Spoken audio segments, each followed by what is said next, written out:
Samantala, dagsapo sa bahay ng mga Robredo sa Naga City ang mga nakikiramay sa pamilya ng kalihim at mula po sa Naga City may ulat on the spot si Chino Gaston. Chino? Yes, bumuhos ang emosyon ng mga kaibigan at taga-suporta ni Secretary Jessie Robredo sa Naga City nang mabalitang natagpuan ng bangkay nito pasado alas 9 kaninang umaga. Agad na nagdagsa ng tao sa bahay ng mga Robredo sa Naga City para makiramay sa pamilya.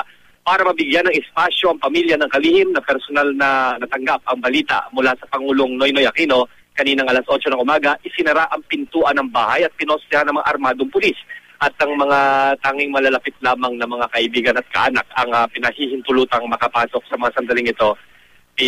Para sa ilang dating katrabaho ni Secretary Robredo, nang siya ay mayor pa ng Naga City, mahirap tanggapin daw ang balita. Ayon kay Vidal Castillo, isang barangay captain ng Calawag dito sa Naga City, gusto niya sanang isipin na hindi na sana mahanap daw yung katawan para yung buhay daw sa kanilang alaala ng si Secretary Robredo at hindi na matanggal sa kanyang isipan na parang maiwan yung memory na ito'y buhay pa. Ayon naman kay Ana Alberto na dati namang empleyado ng City Hall na nakatrabaho din ni Secretary Robredo, ikinuwento niya na napakabait daw na tao talaga si Secretary Robredo at kapag nagagalit ay imbis na sigawan ng mga co-workers o mga kasamahan sa trabaho ay kinakagat na lamang nito ang kanyang kamay.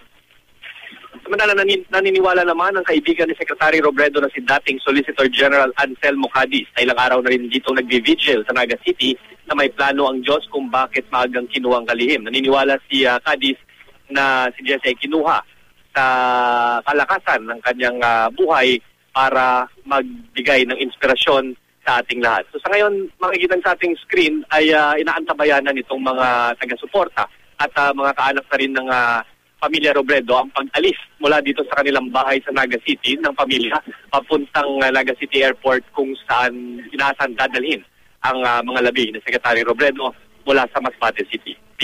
So Chino, mismong si Pangulong Aquino ang tumawag doon sa may bahay ni Secretary na si Attorney Lenny? Yan yung information na nakuha natin mula dito sa mga source na malapit sa pamilya. Ang Pangulong Aquino na mismo ang nagsabi na nahanap na nga ang labi ng kalihim at sinabi ito mismo sa may bahay ni Secretary Robredo na si Attorney Lenny. Sinigurado daw muna ng Pangulo na may katabing kapamilya at malapit sa mga kaibigan itong si Attorney Lenny bago sinabi ang masamang balita. So sa ngayon, Chino, sino-sino yung nasa loob ng bahay bukod doon sa bukod syempre kay Attorney Lenny at sa kanilang tatlong anak? Yes, Pia, ang alam lang natin na nakikita nating naglalabas-masok dito kasi wala naman tayong access dahil napakahigpit ng security sa ngayon, ay nakita natin dito yung mga dating mga kasamahan ni Secretary Robredo, kapatid na rin ng kanyang mga kamag-anak, at itong si dating Solgen Anselmo Cadiz, pati na rin yung spokesperson, yung best friend ni Secretary Robredo na si Julian Lavadia. Yan lang ang mga nakikita natin at hindi malinaw sa ngayon kung narito pa nga ba sa Naga City at kasama ng pamilya si DSWD Secretary Dinky Soliman at si Senator Kiko Pangilinan na namataan natin kagabi na dumalo pa sa misa para sa kaligtasan ng kalihim dito sa tapat ng bahay ng mga Robredo. At nakikita nga natin, Chino, no, doon sa video nyo, napakaraming mga kaibigan, taga-suporta ni Secretary Robredo ang nag-aabang dyan.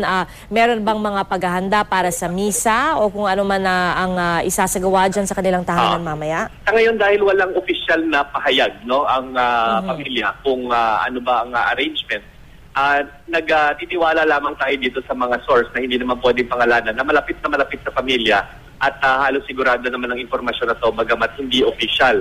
Ang sinasabi ay matapos kunin yung mga labi ni Secretary Robredo, hindi na dito muna ibuburol sa kanyang bahay dahil maliit nga ang espasyo para sa lahat ng mga supporters. Makikita nga sa video, napakasikip at kinakailangan pa ng pulis para itaguyod ang seguridad at kaayusan. Ay parin natin ito sa Archbishop's Palace dito sa Naga City para doon na iburol ang mga labi ng kalihim.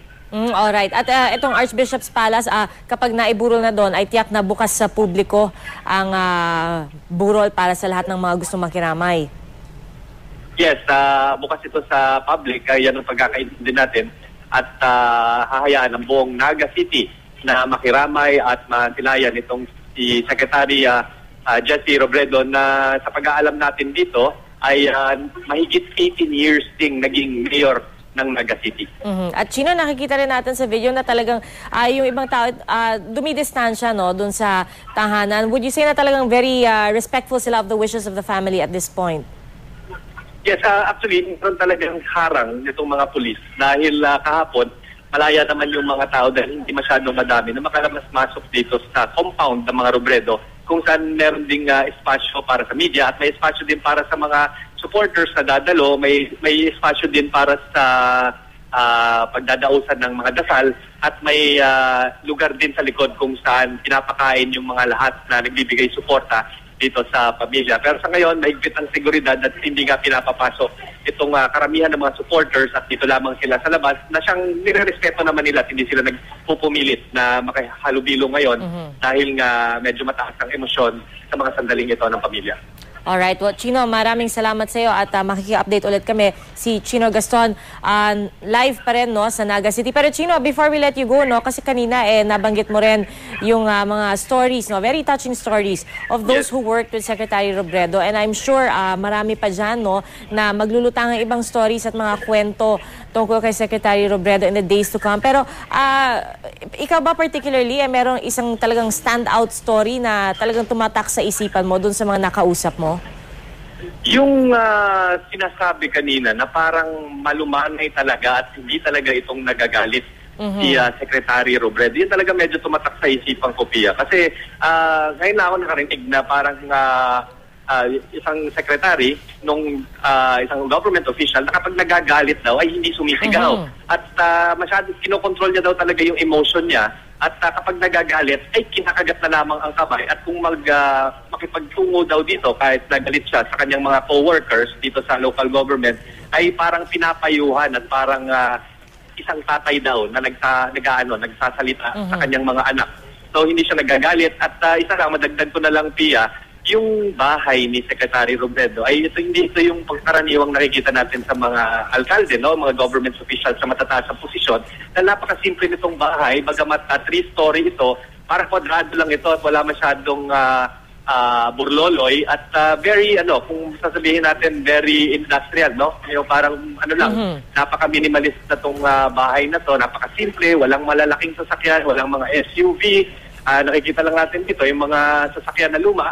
At yung compound mismo, hindi sa kanya lahat. Meron din ditong apartment complex sa tabi nito na mga simple rin naman ng mga apartment at ang sa pagkakaintindi ay dito rin nakatira yung ibang kanyang mga kapatid at ang ibang sa kanyang mga kaanak. Alright, Chino, muli maraming salamat. Si Chino Gaston po live mula sa Naga City.